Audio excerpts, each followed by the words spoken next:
नमस्कार मित्रांनो, ही आपली वावर बघा. हे दाखवतो बघा दृश्य वावर.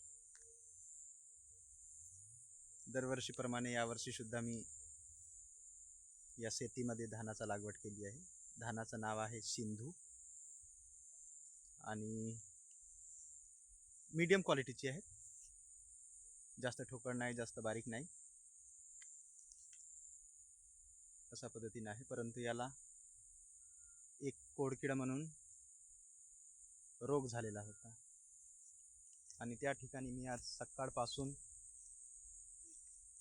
जवळपास सकाळी मी 8 वाजेपासून औषधी फवारणी केली, तर दुपारचे 12:30 ते 1 वाजेपर्यंत पुरला मित्रांनो औषधी फवारणीला.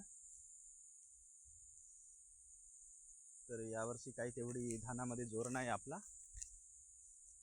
सर्व निसर्गाचं देण आहे. आपण काय करू शकतो याच्यात? फक्त मेहनत करू शकतो. जो काही देणार आहे तो सगळं या निसर्गाचंच आहे देण. भगवंताला कशाला दोष द्यायचा? आपली जरी कर्म चांगले नसतील तर कोणती फळ येणार आहे की नाही? तर ठीक आहे मित्रांनो, भेटू पुढच्या व्हिडिओमध्ये.